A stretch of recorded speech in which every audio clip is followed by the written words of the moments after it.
even a countdown, not even a 3, 2, 1. Just boom, No, you're live on the internet. Well, yeah, I mean, almost. Let's hope we are. I'm going to check it out. But yeah, so it's been, I just looked over my history and it looks like you were my number 9 guest. I thought I was number 1. Yeah, well, the number 1 was with this French guy, and I don't know if he would ever let me interview him again, but I did some trial runs and so forth, but yeah. I remember it. I've been telling people I was her very first guest, but yeah, you're right. Now I remember the French guy now. You know, you were my first, I'm just fixing my settings here. You were my first major broadcasting guest. And my first major broadcaster guest. And actually there's a little feedback in your thing. So, because we're also recording this for the INBA podcast. Yeah, we want to get this right. So you're saying my sound, there's feedback in my sound? I hear a little bit of me coming out of your head, out of your speaker. Let me move this. I know that you're new to radio and you're in. I don't have any idea what I'm doing. And it looks like you're in a production studio at WBBM. Yeah, that is where I am. Let's see. Does that see? But then now I'm going to be, I don't know. Is that, are you hearing as much feedback? No, I'm not. It sounds good. Okay. So now I'm darker though. Yeah. See, I didn't see natural light. Oh. Wow. See, we see the hallway. Somebody might walk by. I'm very familiar with that studio. Which is what you want, right? All right. Let me move this over here. Stand by. Well, it could be whatever. Someday I'll be experienced at this. Yeah. And I know you've done TV, or have you actually? I know you don't have TV experience either. What do you mean, or have I? What does that mean? Haven't you seen it? Haven't you seen the episodes? Yes, I have. I've seen your advice and so forth. Yeah. No, you haven't seen me on Chicago PD or Chicago Fire or any of the Chicago shows? Oh, were you an extra, or what did you do? No, I wasn't an extra. I had a line. Oh, you had a line. Okay, so that helped you. So you're in IMDb, right? I have an IMDb page that I didn't have to create myself. That's good. I have to create one. Very important. So, well, so we're doing this for the INBA plus my own, Radiogirl podcast. And it's been 13 years since I last talked to you, even though I've seen you around because we worked at the same place. And what are you doing now? I am the morning host at WBBM News Radio in Chicago. So I anchor the news from 5 until 10 every weekday morning. And what time do you go to bed? I go to bed about 7 o'clock. At least that's when I should go to bed. Quite often it's more like 8, 8:30, 9, 9:30. I have young kids, so it's kind of tough to go to bed at 7 o'clock, but that's the goal every night. Okay. And so what do you do if you party late? I mean, do you just go straight into work or what? Yeah, that basically, I mean, you know me well. That's what I do. I come right in, I talk to the staff and I go, sorry guys, it's going to be another rough one. And, but I push through. It's the beauty of radio. No one sees how miserable you might be. Right. And I see your posts on social media about your donuts and so forth. So what did you eat today? That somebody did Beau Duran? Today I had, this is going to be so underwhelming. Today my breakfast was oatmeal with blueberries and walnuts. Okay. Why? Because I'm a 47-year-old man, and that's what you're supposed to have for breakfast when you're a 47-year-old man. So Beau Duran did not bring anything in that you should know. No. Beau, who is the traffic reporter on our morning show, Beau is getting very fit. He's eating very well, and he's inspiring me. And so for at least the last, I don't know, what is it? 10:36, for at least the last, 6.5 hours or so, I've been eating very well. Good. And then, so the last time I talked to you, you're at WLS. That was several years ago. You graciously let me interview you for my podcast, and you're like, "What is this? What's going on?" And yeah, I mean, because I think you were the first major broadcaster to allow me to do that. But what have you done in the past several years, and have you bought a second house yet with your success? I'm barely paying for the first one. Remember, I said I have 3 kids, and they like to eat. So, what are you going to do? So I was at WLS for many years. I was a news reporter there. I was a talk show host there. I was at WIND for a few years, hosting the morning show with Big John Howell, which was great, great fun. Just really loved that guy and loved hanging out with him. And then I came back here to WBBM News Radio, and that was 2014 when I came back here. So I've almost been here for about 10 years now. And anchoring, reporting in a variety of capacities, just kind of working my way around. And eventually when Pat Cassidy retired right about a year ago, they asked me to take over and to do the morning show. And so I've been doing that about a year and having a real blast with it. Outside of the business, I'm also a sort of sidebar. I'm also a pastor. I did a pastor to church in Oak Park for about 8-9 years, and now I'm doing that in Naperville too. So it's kind of juggling both jobs, but having a lot of fun. Now, how do you juggle both jobs? Those are totally different careers. So I wake up at 2:45, get to radio, get the job done. I usually leave radio about 11 o'clock, and then I drive to Naperville and I spend several hours doing my pastor gig. And that might mean meeting with people. It might be having meetings with staff. It might be planning. It might be working on sermons. It's a very compartmentalized life that I won't say I navigate the best, but it's very compartmentalized. I have my radio time of the day. I have my church time of the day. Then about 3:30 when my kids get home from school, then the rest of the evening is all family time. And it's kind of crazy, but I love all of it. And so I think that makes it easier to deal with. If I didn't like it, I think it would be a lot tougher. But how do you have the energy? Do you ever have any downtime at all? I have downtime, usually vacations. Okay. So I mean, when I go on vacation, I don't do anything. Okay. So that's part of the downtime. On a weekly basis, I try my best to keep the traditional Jewish Sabbath of Friday night to Saturday night, where I don't do any sort of work. It is time with family. It is time, of prayer and sort of spiritual rest. And then Saturday night, I'll start working again on my sermon to finish it up for Sunday morning. But for the most part, that Friday night to Saturday night, I've been able to keep as a Sabbath, a time of rest. And that's, other than that, I mean, there's stuff that has to be done. So that's when I try to do it. And do you go to Minyan on Saturday morning, like the other people who are taking the Sabbath? I've thought about it multiple times. I don't know whether I would be fully welcome or understood. And so that's why I haven't. Okay. And so what, this is really for the INBA primarily, but there's so many things about radio. How do you, because I heard you before we got on the air here, you were recording or you're playing back a recording of a news story. And in radio, the news stories have to be really short. How do you compress? Well, it depends on the radio. In public radio, they don't have to be short. I mean, they get an eternity to tell their stories. And have you ever worked in public radio? I worked in public radio when I was in college at Tri-States Public Radio in Macomb, WIUM, WIUW, just great stations, great people. I know Rich Egger, of course, just about, if not everyone in INBA knows Rich. Yeah. Just love Rich and the work that he does there. And that was a great training ground to be able to have the time to be able to really tell a story.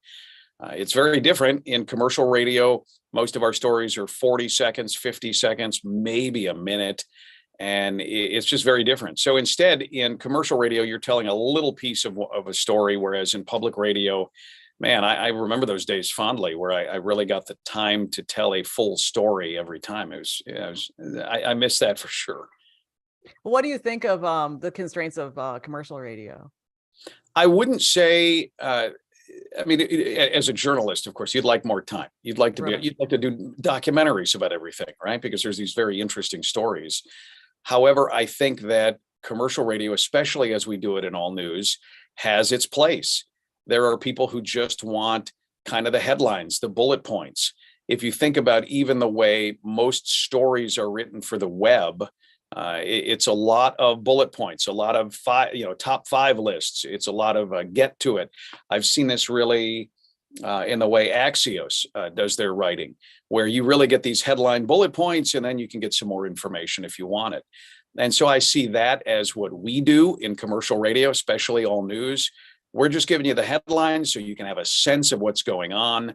The average person listens to WBBM News Radio for about 15 minutes at a time.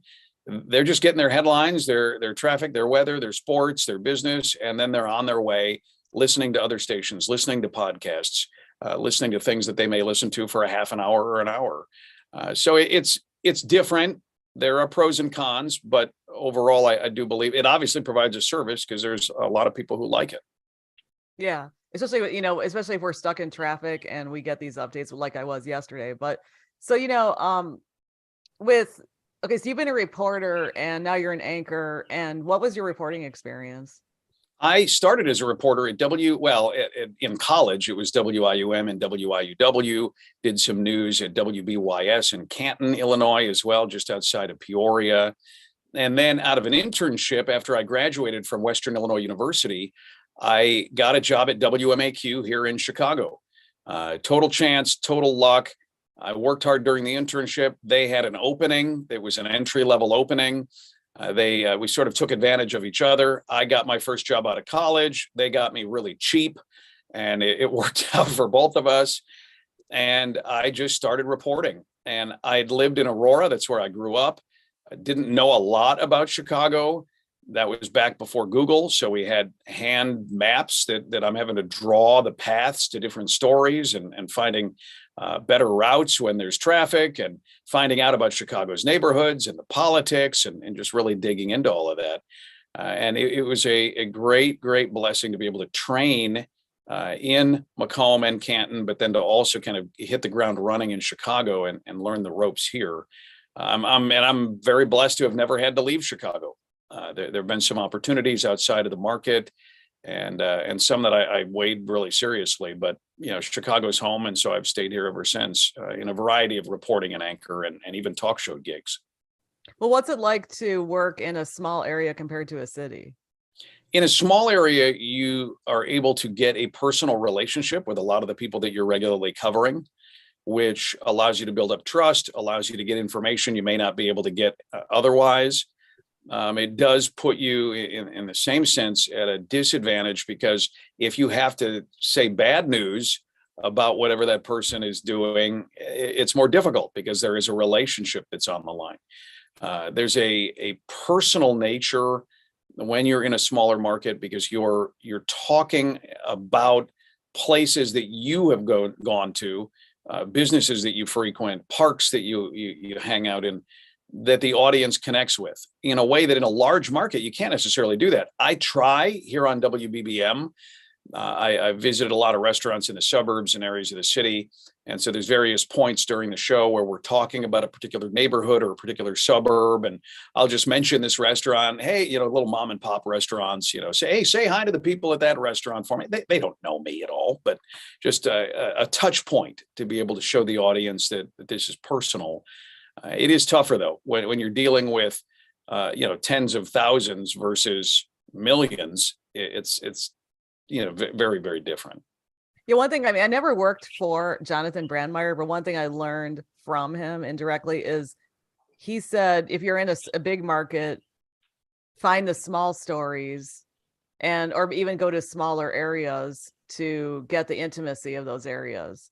And do you think it is possible to be more intimate in a big city situation? Like I think it is maybe not in every big city situation. I mean, I don't know. Here in Chicago, it kind of has a big brother, big sister kind of feel to it. Large market, but it doesn't have that large market. I don't even know how to describe it. It's a city of neighborhoods. Many people have lived here forever, not all, but many have lived here forever. And so they treat it like it's one big small town. That's how it feels. Friends that I've had who've moved here have said that. It seems like a big small town. And so I think it's easier in Chicago. You can talk about something going on in a neighborhood. You can talk about something going on in a suburb, and yet it doesn't feel remote to the audience. It feels like we all have this connection because it's all around here. Maybe it's that way in other big cities too. I'm not totally sure, but that's how it works here. Well, what do you think of people who are in the smaller markets and their whole goal is to get to a big market like Chicago? Yeah, listen, that was my goal when I was in college. I mean, I was hoping to be able to start in Peoria or Rockford, and even that was an aspiration. I didn't know if I'd be able to start in Peoria or Rockford. It was total luck that I was hired out of an internship here in Chicago. I get the desire to move to a bigger market where there's more going on, where there's a different sort of energy. What I always tell people, especially when I'm talking with students or people who are in their first few years in a smaller market, is there are pros and cons to both. There are great things about really living in the community that you're covering and really establishing roots there. There are great things about performing that sort of public service in your neighborhood. And so there's great things about a small market. There's really great stories to be told, good journalism to be done. There are ways that you can hold government accountable in a way that you really can't have that same sort of power when you're in a bigger market. And yet there are great things about the big market too. So I understand why people aspire to it. There's going to be more stories. There is a different energy. There's more going on as far as living in the area and wanting things to do. I would say in general, the market is changing so that one of the main reasons people want to climb is because they want to actually be able to make a living, right? So it's sort of money is one of the reasons, especially in TV. I always let people know, times are changing. Radio companies are shrinking. They're struggling. And so the salaries that used to be there in radio and TV in big markets are not there anymore. Now, what that does is, that can be a negative, but it's also a positive because it allows a lot of younger, newer journalists to get jobs in bigger markets that they would not have gotten previously. They might have had to wait 10 years previously in order to get that because of the perception that radio and TV is shrinking. There are a lot of opportunities that go unfilled. And so if you are a younger broadcaster who has a little bit of experience, I would encourage you, if you're in TV, apply to TV stations in Chicago. If you're in radio, apply to radio stations in Chicago, because there is a chance that you'll at least get an interview and may well get a job if you sound good, if you write well, and if you have even a little bit of experience. Because of the shrinking market, the shrinking pool of applicants, radio and TV stations in bigger markets are willing to consider people that they previously wouldn't have. And I think that's a good thing. I think it creates really great opportunities. But what about the training that you can do in smaller markets? So I've talked to various people in this podcast, and they would share some mistake they made, and they would say, oh my gosh, I was so glad I was in a smaller market because I learned my lesson. And then they moved on to the bigger market where there was more at stake. What do you think about that? Yeah, it's true, I guess, but it's only true if you consider, there are more people listening because it's just a bigger city, right?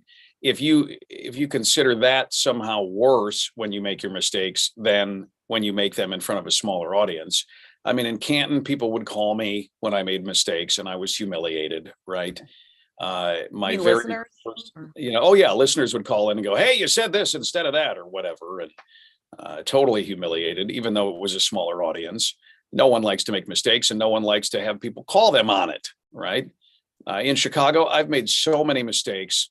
Just this week, you do dumb little things on the air. You mess this up or that up. I made some big ones when I was at WMAQ right out of college. And unfortunately, you learn, you move on. As long as you don't cost the station their license or get them sued, you're probably going to be okay. So keep that in mind too. And you just have to learn. There's really no other way around it. What are some mistakes you made that you learned from, and then, you can move forward better? Well, there are dumb things like one of the very first times I was anchoring, there was a talk show going on and we had breaking news. And so we needed to break into the talk show in order to say whatever the breaking news was. And instead of talking to the talk show hosts in the queue, the talk back in their ear, I got on the air. I turned my microphone on and I went, hey guys, we got to get this story on. Right. And they looked at me like, what kind of a moron are you that you're saying this on the air? This is Radio 101. What are you doing here? And so I learned from their stares and their scowls. I learned, don't do that again. Next time, get on the cue speaker. There's other things too. I mean, where you say things the wrong way. You say things that are deeply offensive, even though you don't know they're deeply offensive. One time I'll say it, disclaimer, I'm not trying to be offensive. I'm simply giving you an example here. I said in one of my first years reporting, there were people who were arrested and put in a police wagon. And I referred to this wagon as a paddy wagon. Now, why? Because as a kid, that's what I had heard it called. This is the paddy wagon. Did not know until we got phone calls and my boss hauled me into the office and said, apparently that is a derogatory term for the Irish, because the term originates from the days when they would round up drunk Irish people in the neighborhood and take them off to jail. Now, did they really do that? Is that really where the name comes? I don't know, but it's insulting. And so unfortunately, I didn't know that until I said it on the air, and there were complaints, and my boss corrected me. And I have never not only said it on the air again, I've never until this moment right now on this live stream, on this podcast, I've never said it again. And that's why I issued the disclaimer. So you just got to listen, you're going to do some dumb things. You just can't be afraid to do that, but fix it. Don't do it a second time. Yeah, the thing about radio, that's what I love about live radio, is it's so intense and there's so much at stake. You're at a cliff and you're going to jump off and you hope it goes well. You hope you have everything together. Because, for instance, when you were saying you said something on the air instead of saying it in cue, it's just a matter of buttons, but you're so in the moment. That's what's so exciting about it. Well, it's in the moment. And I also didn't know because I was this sort of, kid just out of college. And so I didn't know. How do you break into programming with breaking news? How do you do that? I'd never done it. I assume that you told the people, hey, you need to stop talking so I can talk. Right. And that's not the way you do it. Well, when you were reporting, what are some challenges that you experienced? The biggest challenge was just equipment. I mean, those of you in small markets, do not think that when you get to a big market that all of a sudden you'll be using state-of-the-art equipment and it will work all the time and every one of your live shots will go perfectly. Don't think that. I love WBBM News Radio. I hope I'm here for many, many years. I hope me talking about this doesn't end up jeopardizing my employment. But let me just say, when you get to market number 3, it doesn't mean all of your equipment's going to be state of the art and everything's going to work all the time. Right. We have a running joke. Whenever a piece of equipment fails, whenever a live shot gets messed up, we have this running joke. Someday we'll be in market number 3 and none of this will happen again. Yeah. And of course, it's just the way it is, right? It's just the way it is. So don't think that the big market is the panacea. It's just different, but a lot of the same things people deal with in small markets, budget cuts, equipment that's not all the best, those things. It's the same stuff no matter where you go. That's why the phone is revolutionary, because I know for a fact people have done reports from their phone and they filed it and they went on the air like 5 minutes later on their phone. So. Yeah, well, you have a situation with the technology now where you can get an app that makes you sound like you're on a microphone in the studio. Yeah. And so you don't even need all of that other equipment anymore, it is revolutionary. But it should also, in theory, mean that things go smoother and that we don't get some of those problems.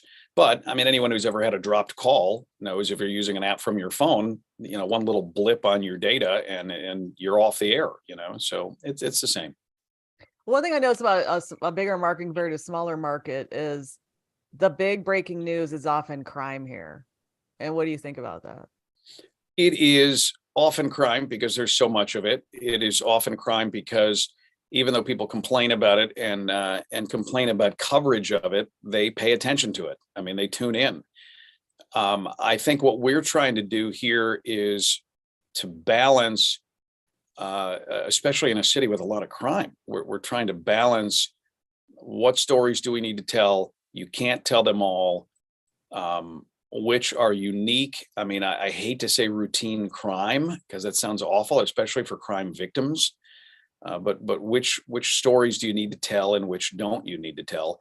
Don't avoid it altogether because some people don't like it. You need to talk about what's going on in the community, but you don't need a 4 or 5 minute crime block either, where that's all that you're talking about. And so we work on it here. It's something that we actively talk about. What do we need to talk about when it comes to crime and what can we avoid and where do you put it and how do you tell other really interesting, compelling stories that matter to people so that it's not all about crime. We're thinking about it all the time. Yeah. And then in terms of writing, how has your writing changed over the years? Like you were a reporter anchor at WLS and WMAQ and down in other places in Illinois, but has your writing changed over the years? Oh, it's changed a bunch. I've gotten way more conversational. I don't speak in text speak or something. I don't, to the best, man, I try to be grammatically correct as best as I can. But I do try to write conversationally. I want it to sound like I am telling the story to someone like I would tell it to them if I was sitting over a cup of coffee with them. I don't want to sound like a news broadcaster, who's sort of telling them the news. Instead, I'm just trying to almost sound like I'm shooting the breeze with them, both in the writing and in the vocal tone when I'm on the air. Sometimes you can't help it. I mean, you're just going to sound like a news broadcaster, but for the most part, when I'm writing, I'm thinking of some of the ways that I, how would I say this? I'm even thinking of some examples now. I'm trying to think of how would I say this if I was just talking to people, and what are some of the news broadcaster things that we say that that normal people don't say. So, Well, like police are, for well, instance, I'm thinking police are like taken looking. into custody. Do we ever say taken into custody if we're talking to someone? No, they were arrested. Right. Right. I mean, so there's just technical terms that we use that ordinary people don't use that we shouldn't use. Well, sort of like, police are searching for, a lot of people just say police are looking for a man or something like that. Yeah, and there are ways that you can do this to different government. A TIF district.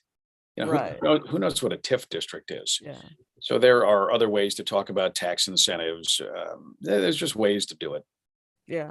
And then also the trend is to talk about now instead of, saying yesterday this happened. You start with the now, the present. Yeah, I don't think whatever the best story is, I think you start with the best story. If you're talking about how you stack a newscast, if you're talking about the writing aspect of it, you want it to sound as fresh as possible.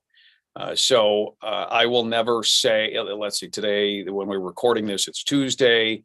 On a Tuesday in a newscast, I would never say on Monday, blah, blah, blah. I would always say yesterday. If I'm talking about tomorrow, I wouldn't say on Wednesday, the city council, I'd say tomorrow or, today, if it's about today. Just trying to make it sound as fresh and current as possible. But if something happens last week, what are you going to do? It happens last week. And if it's still a compelling story, then you need to tell it. Now, do you think it's true what somebody said many years ago that if it bleeds, it leads?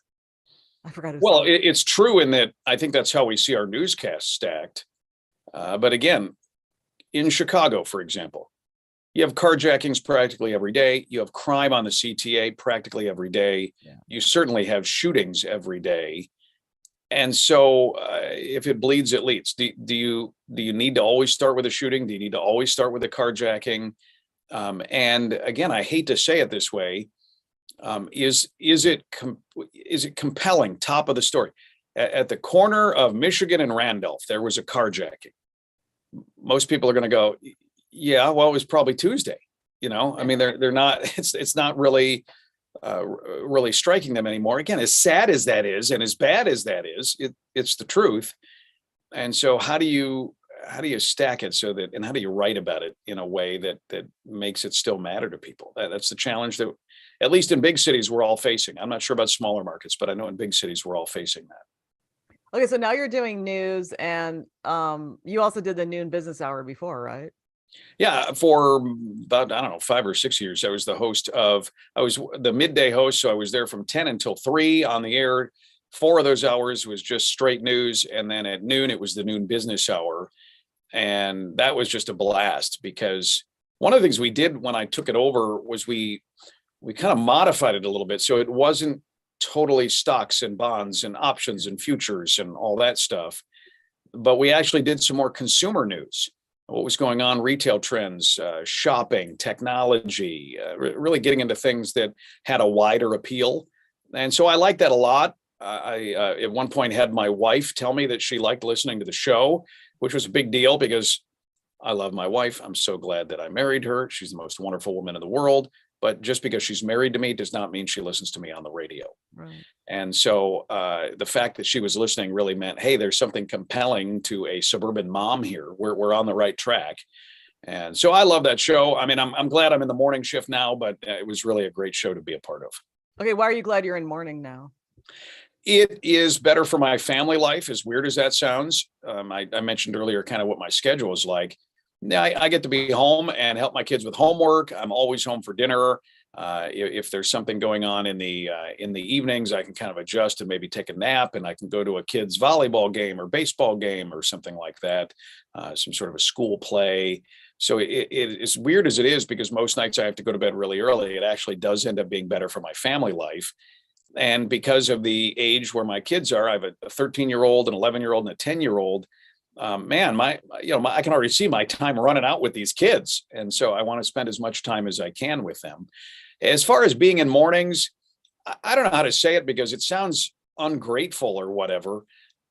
I've been in morning drive most of my career in one capacity or another, reporter, anchor, host, whatever.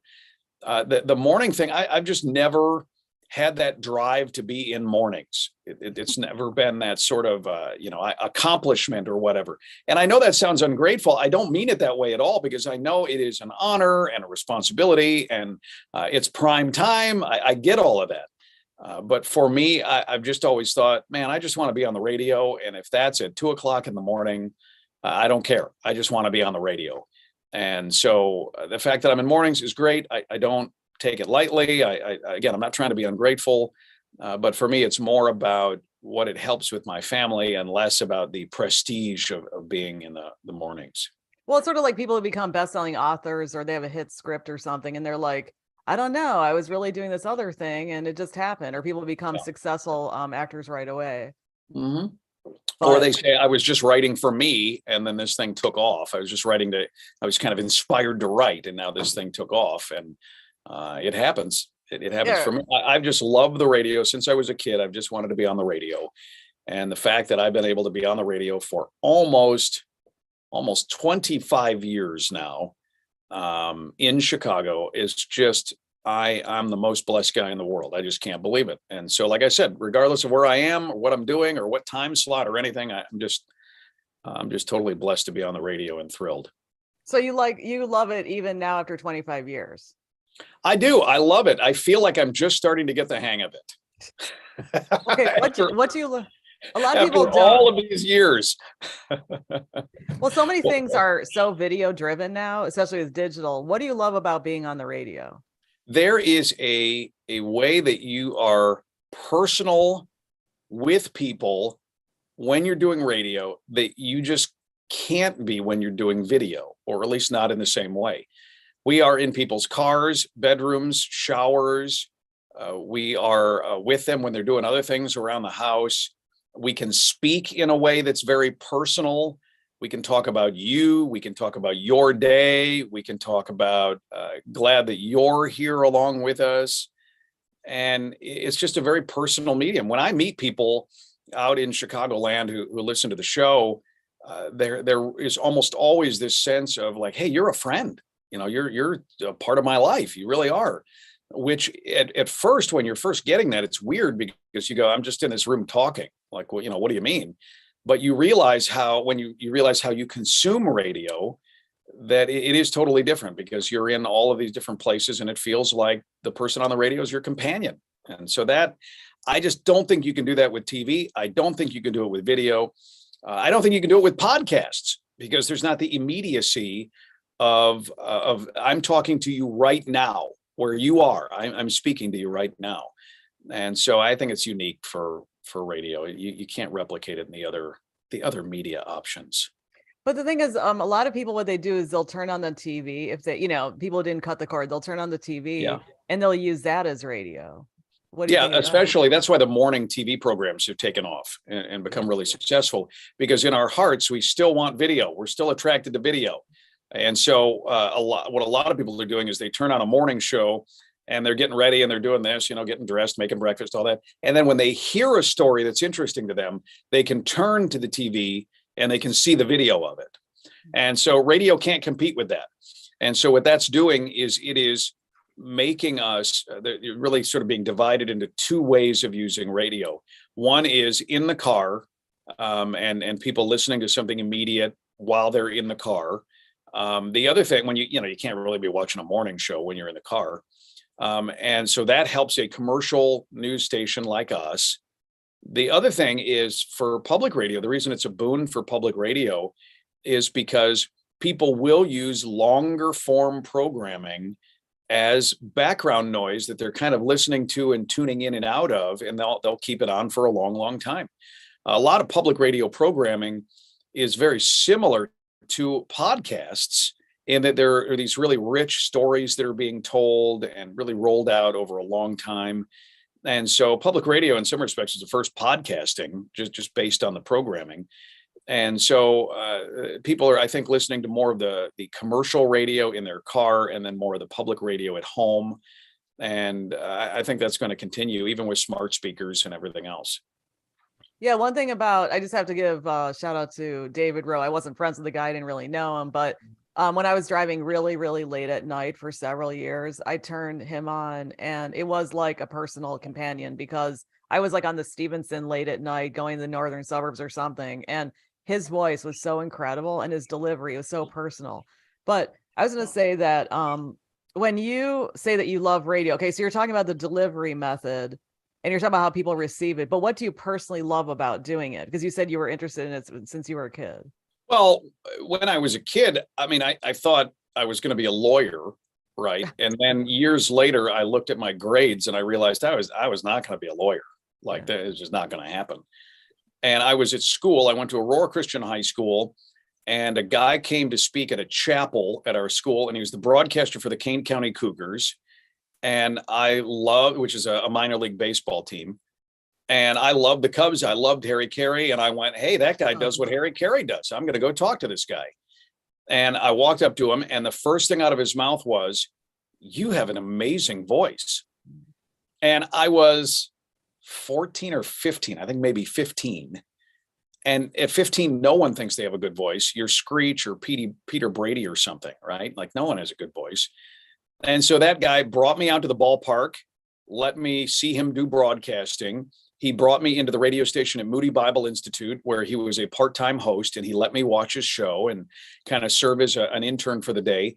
Then he got me a summer internship the year after my sophomore year in high school. So for the summer, I was taking the train from Aurora into Chicago and serving as an intern on Saturday mornings at the radio station at Moody Bible Institute. And the first day that I walked into the studios at Moody Bible Institute, I said, it's like this light went off and I said, this is what I want to do the rest of my life. It was just so cool to be in the radio studio. Mm-hmm. And from that point forward, I don't even know how to explain it. It was just what I wanted to do. And so I went to college at Western Illinois, knew I want to do radio. I flirted with TV a little bit and kind of liked it, but it was always radio that I was really connected to. And that's when in college, when I got connected to INBA, actually was a scholarship recipient. It's still very grateful for that. Loved INBA and the training and the recruiting, the networking. Got to meet Bob Roberts, and he was working at WMAQ at the time. And when I came to WMAQ for an internship interview, I was sitting in the lobby waiting for my interview, and Bob Roberts comes walking in. Wow. And Bob goes, hey, Cisco, what are you doing here? And I said, oh, I'm here for an interview for an internship. Well, let me walk you in here. I'm going to talk to the news director, Mike Krauser here. And I don't know if he helped seal the deal or not, but he certainly did all that he could. And Bob got me that internship that eventually led to my first job in Chicago that has led to a now 25-year career. So there's just these connection points, people coming into my life, connecting me to radio, me loving radio, but then especially through INBA, having those connecting opportunities that led to not only lifelong friendships now, but also to opportunities for jobs that are just super, super valuable. Yeah, one thing I notice about radio, which I love, of course, is that some people are so passionate about it. And even when things are not going as well, they're still, or when they have to leave the business or barely work in it because they need more money or something, they still have that passion for it and that fire. It's something, I don't know what it is. Why do you think people are so into it, the people who do it? I think there are people who are into a variety of things. Yeah. Right. So you have people who, they're techies, they love computers. All they do is want to code all day. It's just sort of in their blood. They want to create, video games and sort of be a part of that. I think there's people who love cooking. A kitchen is just their home and they want to be there. And so I think it's sort of like anything else. You just have people with desires and giftings that align with a certain task, a certain industry. And so they want to get into that. And that's how radio is. You just know a radio person when you meet and talk with one. It's just in their blood. They love it. They don't want to do anything else. You mentioned it, when they have to leave for some sort of public relations because they actually need money and regular hours. then they're sad. They don't want to go. They know that they're missing out on something, and that it's not going to be quite complete anymore. And so I think it's like anything else, but there's something special about radio and the radio people that do this. Yeah. And then you said you're also a movie star. Can you talk about that? I never said I'm a movie star. Oh, okay. Yeah. Well, you're on IMDb, which I'd love to be on. I do have an IMDb page. I did not create the IMDb page. See, you're going to make me talk about myself. Well, can you give me your page, because I really need to be on there, but I've got no reason to be. I accidentally stumbled into a couple of roles on a few TV shows, very kind of stretching. I played a news reporter, and so it was very, very difficult for me to get it down. But because of that, all of the Hollywood companies, they automatically send everything to IMDb. And so I had an IMDb page. I didn't create it. I don't maintain it. I don't pay to put my photograph on it. It is there just almost for comic relief. Like, can you believe this guy has an IMDb page? And I don't get it. I thought one time I was sitting on the set of Chicago Fire, and I was playing a news reporter for the day, and I had done it a few times, and I went, is this going to be a change in career? Like, is this going to take off? Like, am I going to leave radio? Am I going to leave the pasture thing? Am I going to be a TV star? Like, is it even a bit player? Like, am I going to do that? And the answer is no, I'm not going to do that, but that's all right. It was fun. It was fun while I did it. How did you get into it? So I had an agent that I met many, many years ago, and I got connected to this woman. Her name is Ann Emmerich. She's just retiring after years in the business. I got connected to her when I was in my early 20s, new to radio, by a guy who said, hey, you got this voice. You should do voiceovers. Call this agent. And so I called her and I said, hi, I was given your information by someone who says that you handle voiceovers and that I should call you. And she said, I don't know why he gave you my information. I don't do voiceovers. Like, I don't deal with any of that. And she said, and I'll just say it, and I love Ann, and she knows this is how I tell the story. Ann was this beautiful model who retired and opened her own agency. Ann sounds like a trucker when you talk with her on the phone, like a cigarette hanging out of her mouth, trucker. And so I get on the phone with her. But she looks like a model? She's a model. She did major, like, New York kind of modeling, fashion magazine kind of modeling when she was younger. She's beautiful. And yet you talk to her and she's like, hello, weather. That's fantastic. Very gravelly voiced. And so I call her about the voiceovers, and she goes, no, I don't do any voiceovers. And she goes, are you pretty? And I went, am I pretty? Like, how do you even answer that? I said, I don't know. She's like, well, send me a picture. I'll let you know if you're pretty. And so I sent her a picture, and she said, yeah, you're pretty enough. And so she started getting me all these modeling gigs for different advertisements, Sears ads, Home Depot ads, post office ads, the junk that comes in the mail on Wednesdays or whatever day it comes to your mail that you throw away right away. I was in those inserts and did all kinds of print stuff and online stuff. It was me sitting there in a Sears ad holding a microwave and smiling, hey. And that led to eventually. Sorry, when was this? Well, it started when I was in my early 20s. Wow. So it's been going on for a long time. But then that led to one day she had an audition for the Chicago series TV shows, Chicago Fire, Chicago PD, those shows. And she sent me to an audition, and I got the gig. Never thought I would. And I've done it a few times, and I've done it on a few other shows they've got me connected to. Always a news reporter, never the leading man. So I'm still working on that. Keep hope alive. I'm still hoping for that.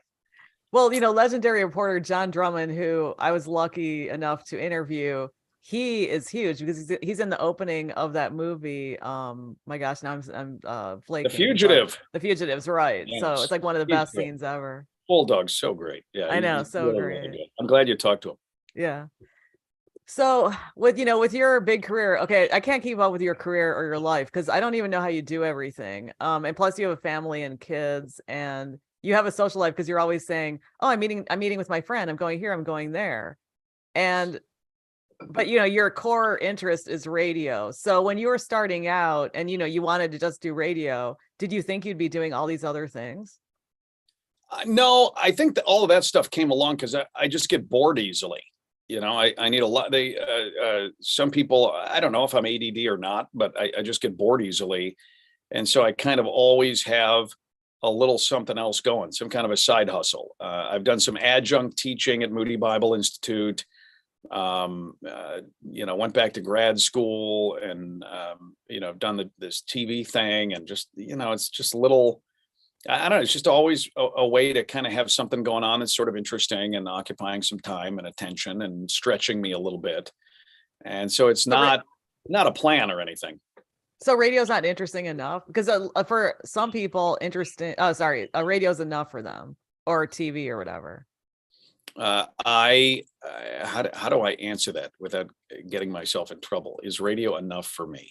I guess it's a more philosophical WBBM are watching. Yes, this is all I need. It's a philosophical question because some people think, once they're in the area that they're very passionate about, the other stuff recedes. Well, I'm passionate about a lot of things. There's a bunch of things that I'd like to do, and I'm not going to do them all, but there's a bunch of things that I'd like to do.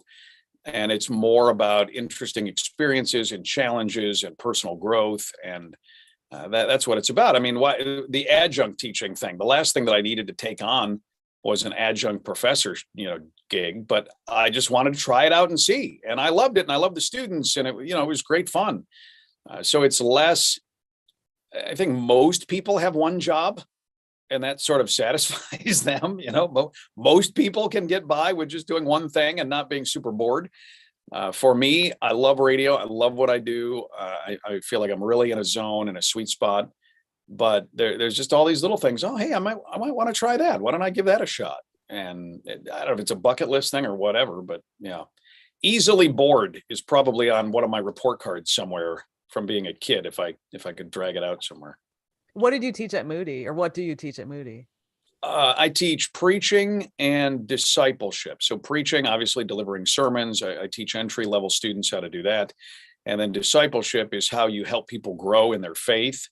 And so I teach that class too, which has been great fun. Just love the faculty, love the students. Students are so great. Nothing gives you more optimism about our future than spending time with students. I just mean it. It's just really, really encouraging. And so I have a blast doing that. Yeah, I noticed that you're in the Christian world because some of the vocabulary you're using is from the Christian world. For instance, gifting, encourage. Like encourage is really used a lot. Like I encourage you to take this glass of water and bring it over, or I encourage you to fill out this newsletter. I took a lot of notes when I was sitting in church services from the announcements. So what should they say? Like, I demand that you pick up this glass of water. Like what? No, people should just say, they should just say, oh, our newsletter is available at the front. Feel free to take one. We don't need encouragement to take the newsletter. Well, maybe you do. Maybe you don't want to take the newsletter, but I know there's good things in there that you need. And so I want to encourage you to take the newsletter. Yeah, but then there's a real encouragement. Yeah, speaking of real encouragement, which is when actually a human being really, tries to encourage somebody to do better. Are there encouraging people other than Bob Roberts and some other people you mentioned who have been in your life? Oh, I mean, for radio, I would almost hesitate to start naming people because I know that I would forget some people, and there've just been this steady stream of people. I mean, I'll name some, but I'm going to get myself in trouble here. I know I'm going to. Bo Rowe, I've already mentioned, as you said. He was one of the first interviews for the INBA podcast. Yeah, it's just so fantastic. Just a good man and a great reporter, and just one of the many lifelong friends from INBA. Steve Scott, former INBA president. I worked with him at WLS. He took a chance hiring me a year and a half after I started in Chicago, and just so respect him and learned from him. And it was just great growth because I worked with Steve. Jeff Joniak, who's the play-by-play voice of the Bears. He is the reason that I have a job in Chicago radio, because when I was doing an internship at WMAQ, he wanted to hire me for sports. I did not know enough about sports. And so he went to the program director, Lorna Gladstone, and the two of them decided to hire me for an entry-level reporter job. And if not for that, I wouldn't, who knows where I'd be? I have no idea. Oh, so now you can tell Jeff Joniak to interview with me for my Radiogirl podcast, because I already interviewed Steve and some other people, and I love Jeff Joniak. He's fantastic. He's He's been so encouraging. Oh, he just has the greatest ability on the radio to both be personal, like he's just talking to you, to be a fan. He really loves the game, but also to call things out and explain the technical. And he's just so and good. He's an excellent interviewer. Yeah. Oh, he is. He is. And most of the time, like he does sportscasts in the afternoon. Most of the time, he does not have a script. He's just doing it all off the top of his head. And that's not only because he's skilled at that, but because then he knows it's going to sound personal. How would I relay this information to someone if I was just talking to them over a cup of coffee? Well, if I don't have a script, then I can do it that way. How would I tell you about what the Bears did or the Cubs or whatever? And so, yeah, he's really, really good. At WMAQ, Bill Cameron and Larry Langford, they were the two people who taught me how to write like you're just talking to people. And they were just so helpful at that, just helping me to write in a personal way.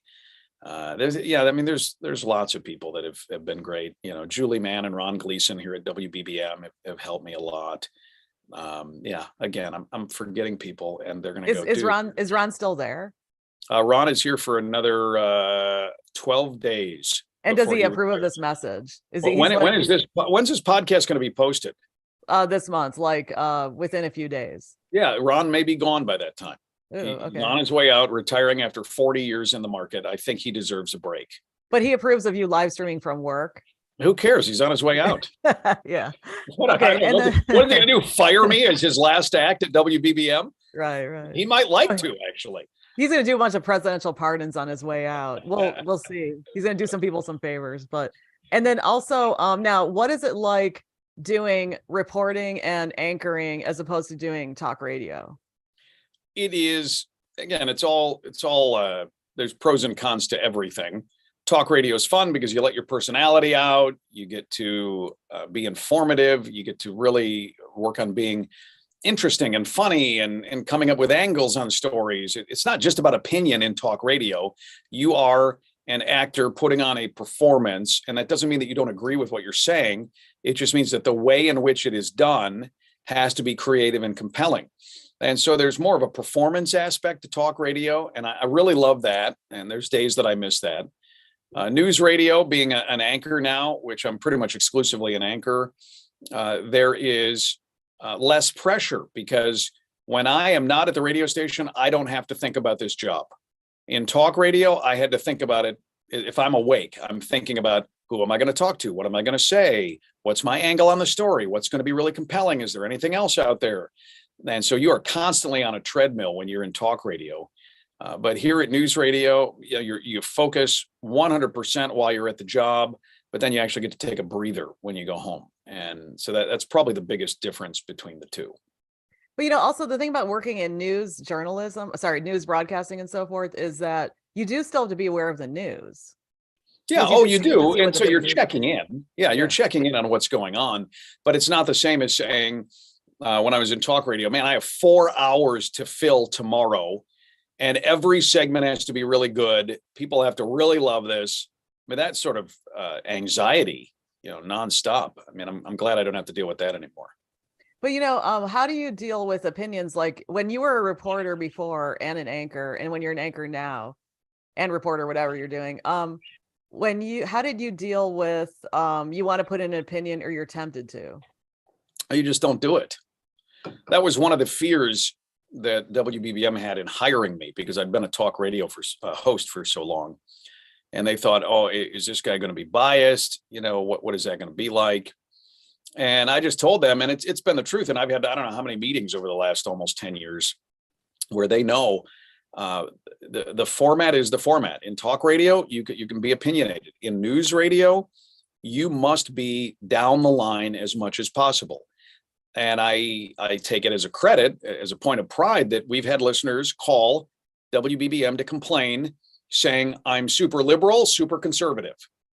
And I'm like, man, if some people think I'm this way and some people think I'm that way, then I'm doing this right. Then that's really great.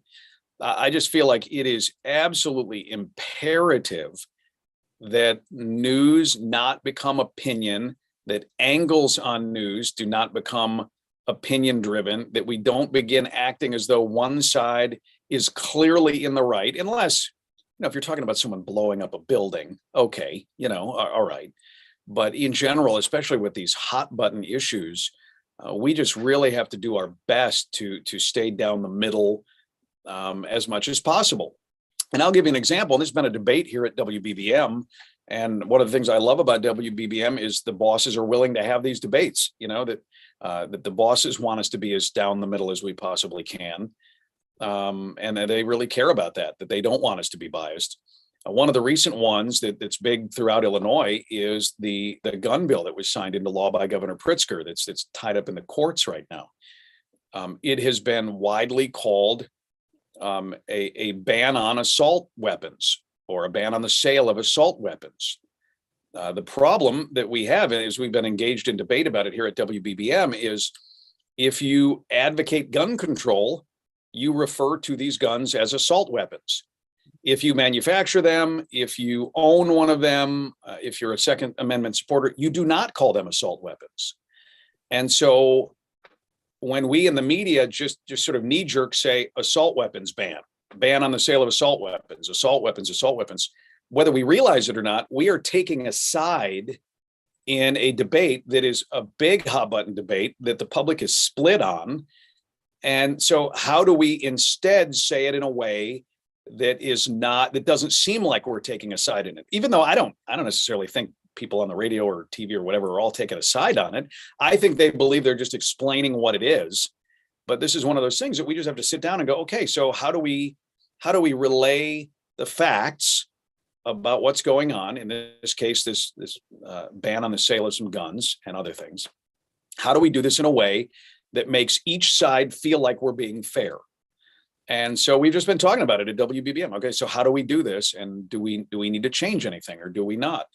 So I think newsrooms need to be regularly doing that because there are hot button issues that people are passionate about. And it's really easy to start sounding like you're taking a side, even if you're not taking a side. And so you just have to regularly evaluate, how are we saying this? How are we portraying this? And newsrooms just have to be vigilant about it because we all have our own biases that we don't even think we have, that if you're not in conversation about it, it's just really easy to mess this stuff up. Yeah, and there are other things. I don't want to bring it up here because this is not a talk radio show, but there are other terms too that I've noticed that news organizations use that implies they're taking a side, even though they think it's not. And you just have to call it what it is. Yeah. What it truly is. And it's tough. It's really, I give great latitude to news organizations because it is evolving so much, so quickly. The way language is used, the way some of these hot button issues are characterized, the way opponents and proponents term them, it is changing all the time. And so if news organizations aren't vigilant about it, all of a sudden they sound like they're taking a side on it, and they're not. They're calling it what they were calling it 6 months ago, and now the name has changed, and they didn't know that it changed. And so it's just got to be something that we're really on top of, again, in order to try like we're down the middle. That's what we want to sound like.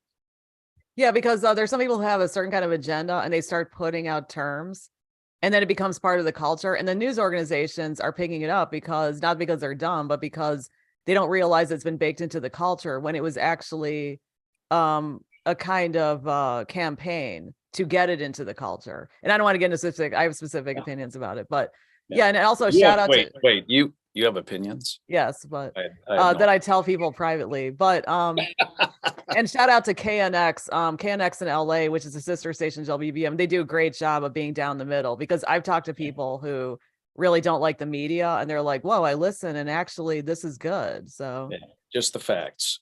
Right. But no, anything else is, I know you have to go to bed or I don't know what you do next. I have to go to lunch with a friend. See, that's what I'm saying. So you have time to have a couple careers. I don't even have, my social life is so piddly, but yeah, because you go to lunch. I don't know. Well, go to lunch, find somebody to go to lunch with. Come on. Yeah, I know. I've got to book people. But the thing is that, yeah, no, that's what I'm saying. You have a social life, plus you have two careers in parallel, and then you've got a family and everything. But anything you want to say before you go to live your busy life? Just again, and by the way, if you didn't carry a microphone with you everywhere, you might get more people to go to lunch with you. They feel very intimidated, just so you know, very intimidated. Well, one time I was talking to a friend, I was talking to a friend on the phone, and he said, "Are you recording this conversation?" I'm like, no, I never record. What are you talking about? Yeah. Uh, Now there's I just want to give a shout out to INBA. I said some things earlier. INBA absolutely foundational in me getting this radio career going, doing well, and achieving what I've achieved, from scholarships to mentoring to just relationships and help along the way. I know that INBA tries to reach out to different universities to talk to young people. Just hugely, if anyone is in any way considering INBA and you're watching this, I can't strongly enough encourage you to be a part of INBA, to take advantage of it, because it really is a great organization filled with a lot of wisdom and experience. And they have multiple missions, but one of them that they really take seriously is helping the next generation of broadcasters, whether they're over the air or digital. So just a big fan of INBA, and so grateful for everything that they've done. This podcast is a reminder. I've not been to an INBA conference in a while, and so I need to get to an INBA convention. I will go ahead and say one of my good friends here at WBBM News Radio, who's going to be mortified that I'm talking about her, is Nancy Hardy. oh, she's Who's great. a long time. She's a fantastic reporter, just really, really good. Really serious about getting the story right and being compelling, and just really appreciate her work. She's also a longtime INBA member who hasn't been to a convention in a while. So I will commit that if Nancy comes to a convention, I will come to a convention. And that's the throwdown. I've got to talk to Nancy because she is such a great reporter. Plus, she's a great attitude. Yes. All the time. No, she really, time. We have a newsroom filled with really great reporters. That's a luxury, right? Nancy's fantastic. If I start naming names, I'm going to have to name our entire reporting staff, not only because they're great, but because if I forget anyone, then they're going to go, why didn't you mention me? And it's going to be awkward. But yes, I know that Nancy is just one of many team members who are just really, really good. So okay. So basically, are you a homer for WBBM because you work there, or did you always like it? Well, I don't know. You'll have to wait until I'm no longer working here, and then you'll find out, right? In the meantime, what am I going? What do you think? I'm going to come on here and bash my employer, Margaret? What do you think? Well, you do have a new. You do have a new boss in the house, so maybe I wonder if he's in a clean house like the other radio bosses do. I'm going to get on here and go, I don't know why anyone listens to us. This is garbage. I don't even understand it. No, WBBM has, and I can say anyone around town knows this. This is not like I'm a homer. Before I worked here, WBBM is the gold standard for broadcast news in the Midwest. More than MAQ, though? What about MAQ? MAQ is, may she rest in peace, right? I think MAQ was better than WBBM, and I can say that because MAQ isn't around anymore, and so there's no competition. I like what they're doing at KMOX. I like what they do here in town at WBEZ. I like various radio stations that I hear as I'm driving through Illinois and Indiana. There's a lot of great things going on, but I think there is just this respect for WBBM and the all news brand that has been around for over 50 years now, that you can say it has earned its reputation. And that was long before I got here. So am I a homer? Yes, but it's only because I've been here a while now and I see, oh yeah, all that stuff is well deserved. They really do a good job and really care about it, and are always trying to get better. So yeah, I love this place. But why was MAQ better? I think MAQ was better because it was the little engine that could. It was the underdog. And so when you're the underdog, you work harder, you try to get better stories, you just always take it up a different level.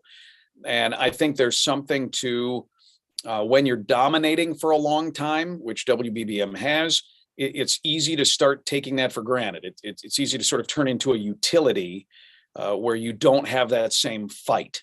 And so WMAQ always had that. The people there were just grinding it out. Just really always trying to do their best and find new things. Now, again, I find that at WBBM that especially newer people that we have hired, a lot of the people have been here forever too, but a lot of the newer people we've hired, they're hungry, and that's good. We need that. There's a lot of good stories to be told. Yeah. And just for the record, that I grew up listening to a BBM every single day, and my dad listened to it too. And yeah, when I got there, it was a huge deal. I couldn't believe I actually met the people I listened to for years on the air. And even now when I'm in my car, I still listen. I remember meeting Pat Cassidy at WMAQ. Couldn't believe I was meeting Pat Cassidy. then I get here and I'm meeting, Felicia Middlebrooks and Sherman Kaplan and Chris Kreidel and, just going through all, they go, you go through the newsroom and you go, these are all people that I've been listening to for decades. Yeah. And the best part is it was all a great team and they all worked well together and all got along. And that was a really nice surprise. There wasn't a lot of drama in the background, which is great. And also, I think the newsroom at WBBM, I have incredible respect because I put together the stuff for the awards and I just have so much respect for everybody because everybody's able to work so hard and work to deadline and make something out of, tense situations or breaking news, especially when it's breaking news. So, yeah, they do. They step it up. That's the energy is there. They really want to get it and get it right. And yeah, it's a great newsroom. I'm glad to be a part of it. I really am. Well, shameless self-promotion. I have to go now to teach at Columbia College because I teach in the journalism department. Yeah, I know. I'm so important. So, but okay. Well, you are forming the next generation of journalists. That's good. Yeah. And I teach in communication. So some people are social media and so forth. They're not necessarily wanting to be journalists, but yeah, I agree with you. I love the students. They're different from Moody students, but they're full of so many ideas and they're so unique. And yeah, I do agree. Like it's really good to interact with the younger people to see what's going on and to encourage them and really encourage them, not encourage them to pick up a pencil like they do in the church. So wow, little dig at churches on the way out the door. Wow. Yeah, well, because you're a pastor, so I feel like I have to. No, I'm joking. Okay. Just push that knife right in. I get it. That's fine.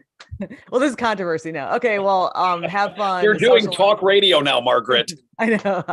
Okay, so have fun doing your social life and everything, and I'll see you again. All right.